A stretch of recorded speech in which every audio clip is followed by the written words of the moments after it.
Well, according to the article, once you got back to South Africa, you became financially reliant on Elon. I guess there was No, an no, email that's that not they true. found which said, I'm No, now totally dependent on your card here. no, And your no. son, That they made that up. Kimball, Who made that up? Who made said that up? that? I never said anything like that. Okay. That's made up. Made up. Made up. Okay. So Kimball, who was allegedly copied on this email, said, financially, this has been horrible, but much worse for Elon than you, not just in absolute dollars, which are considerable, but in pain and frustration. The scariest thing is that I've learned that the kids prefer living in the children's home rather than with you or Haiti. Well, that's absolute rubbish. Absolute, total rubbish. My advice to you is to ask the children.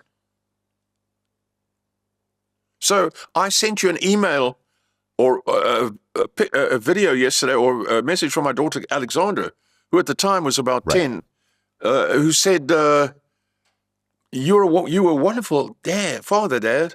They are evil, these people. You know, I mean, what do you Right. can't say these people said this and that when it's nonsense. It's absolute nonsense. Jock later came and lived with me when after we decided to split up. He came and lived with me, and we worked on the yacht with the idea that we were going to, as soon as he was finished school, we were going to head off overseas. Unfortunately, he was killed. But in fact, in 2017, I did take my daughter Alexandra, and we set off from Cape Town, and we sailed. The first stop after that was 10,000 nautical miles away with my daughter. She turned 17 years old on the boat. Well, right. You forwarded me an email from Alexandra, your daughter, which is the biological daughter with your third wife. Yes. And the email states, everything okay after the New York Times article? Clearly, the New York Times loves working with the devil. They see that our family is the light, and there's a lot of dark people out there. Yeah. You really should sue for defamation. You're a wonderful father. Yeah, that's Alexandra. Right. Alexandra saying that. Yes. Yes. She said that on Monday this week. My children are very busy, They don't have, it's not like they're sitting around, waiting for somebody to phone them. They're getting a minute of their time. All of the adult children I've got overseas, that's Elon and Kimball and Tosca and Alexandra and Rose, they're very, very busy. So, I sent them the information about this article last week, and the first I heard back was from her, saying this, what you've just said, yeah. We're not particularly worried about it. I mean, it's nonsense. Okay. So you move back to South Africa, and then your third wife divorced you again because you had gotten remarried, right? No, my third wife didn't divorce me. I went and applied for a divorce. Okay. That's different. You understand? I went and applied for a divorce because I said to her, I don't want to live this sedentary existence in a small village in the Cape. She was still quite young. I was probably almost 60, 59, 60. She's about 38, 39 or something like that. She was still a young woman. She had a life with these people in this village. I didn't want that. And so I went and applied for a divorce. She said, if you apply for a divorce, I'll go with it. I said, okay, fine. If I have a divorce, I'll give you all 3 houses. I'll give you both lots of land. I'll give you my Range Rover Vogue. I'll give you our truck pickup, and I'll give you a couple of million rands. Okay. So. And she said, fine. I said, I want one thing in exchange.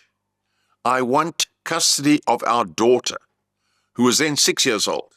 That doesn't mean she has to be with me, but I want custody of her.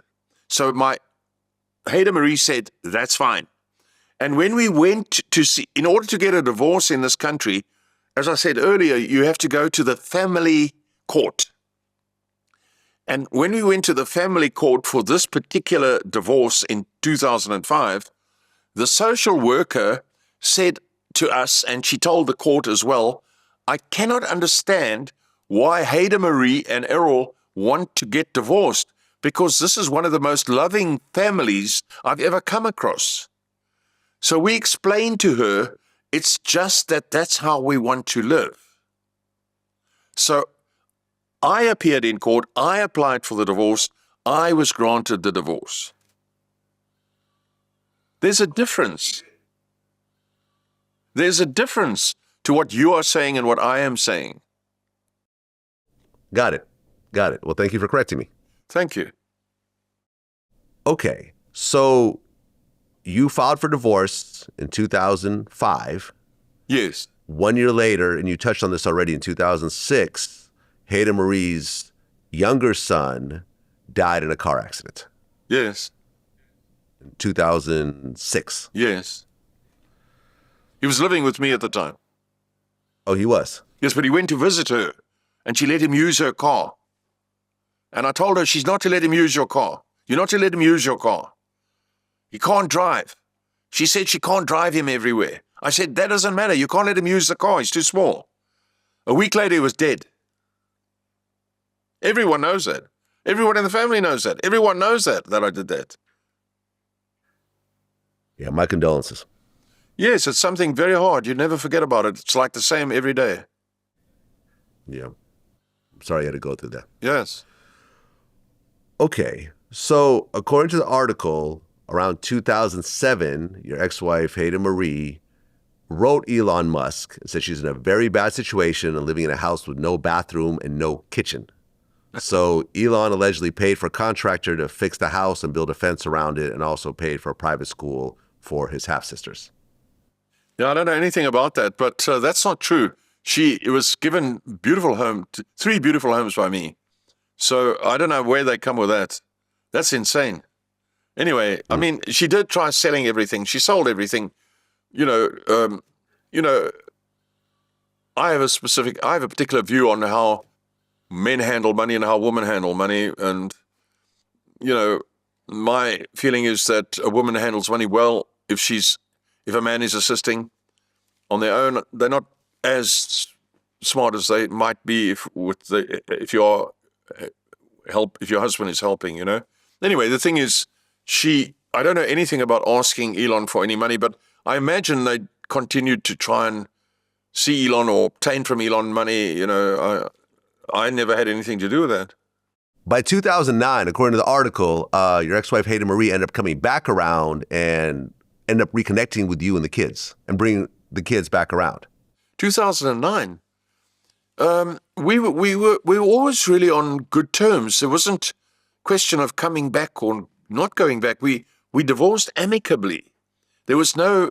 We never had any issue with spending time with each other. So I'm not sure what you mean. She continued to live in that small village.